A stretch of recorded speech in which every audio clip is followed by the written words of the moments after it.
I have the honor of presenting the Suzanne L. Richardson Staff Appreciation Award to Gabriela Gonzalez Follett.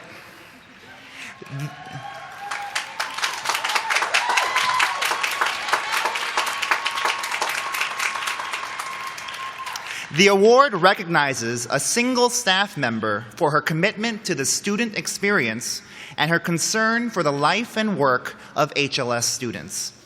Ms. Follett serves as a program assistant for the Human Rights Program.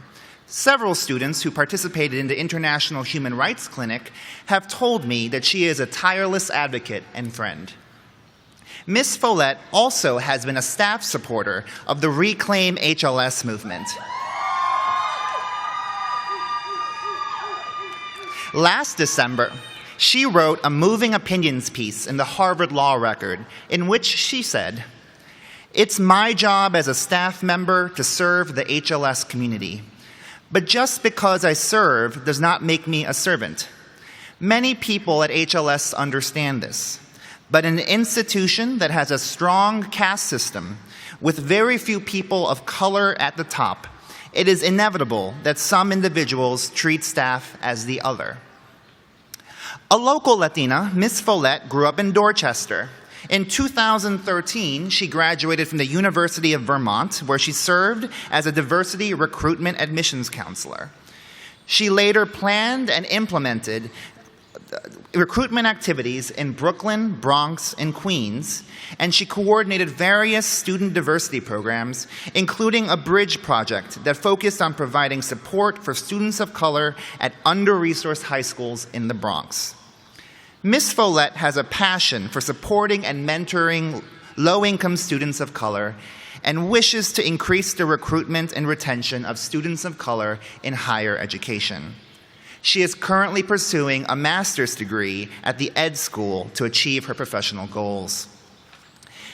Ms. Follett also is a talented singer, serving as a member of the University of Vermont's a cappella group, the Hit Paws.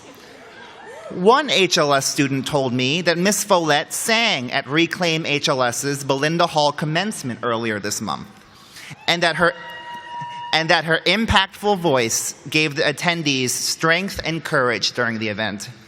With that, I am pleased to introduce the winner of the Suzanne L. Richardson Staff Appreciation Award, Gabriela Gonzalez Follett.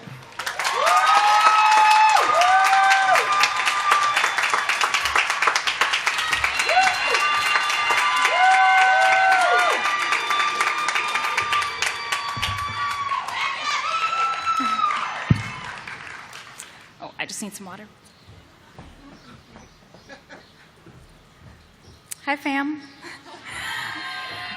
So Professor Montoya was here earlier this year. She was a Harvard Law School graduate, and she came to talk to a bunch of students, and she talked about the importance of bending traditionally white spaces. So that's what this is. So it's actually a cloth from Colombia, and my family from Colombia actually cannot be here today, so this is also in their spirit. Okay. Imagine a small notebook about the size of your hand. Now imagine yourself clenching the book, the edges frayed from your sweaty palms. You sit in a crowded train, close your eyes, and try to memorize the words scribbled in that small notebook you clench. They are your code, the third language you are learning: erudite, pedagogy, macrocosm, amend. If you memorize these words, no one will find out you are an other. If you study how other people say them, these words will protect you from being perceived as irrelevant, not worthy, like you don't belong. Cariña, sweetheart, you tell yourself. Calmante, breathe. And you take comfort in the sweet melody of Erykah Badu ringing in your ears. This was my routine every morning when I first took a job as a program assistant at Harvard Law School. That small book you all imagined in your hand was my survival kit at the time, my guide to Harvard Law School. I grew up just across the river from this law school in Dorchester, but it was a world away. As a girl, it was a wonderful world, with street double dutch, Sunday church gatherings, and scavenging for change with my twin to buy blue slushies. But over time, I learned to avoid questions that would unveil my upbringing. People tend to shift uncomfortably when you tell them you grew up in Dorchester, a neighborhood Somali knew for the media's coverage of its crime. When I tell people what my mom did for a living, there was often an awkward silence that would loom until they switched to a topic like the weather. You know when you're in a clothing store and you've finished trying things on and then you hand the clothes you don't want to the employee working there? That employee was my mom at the Macy's bra section in downtown Crossing. I was proud that my mother had a job. She had found the courage and motivation to apply for work that wasn't so exhausting, that she no longer had to get down on her knees on the night shift to scrub the floor at Boston Medical Center. As her daughter, I saw her power, wisdom, and magic every day. But when I would mention my mother's job to others outside of Dorchester, they responded as if I admitted something embarrassing. Over time, I became timid and silent. It felt as though the way the world saw my mother was perhaps how Harvard Law School saw me, unintelligent by its standard, someone who did not know the right words. And so when I was hired at the Human Rights Program at Harvard Law School, I bought a small black book and began to fill it with words. And then I got caught. A student in this audience today, Aaron Bray, someone from my hood, heard me using some of those words and asked me, "Why are you talking like that?"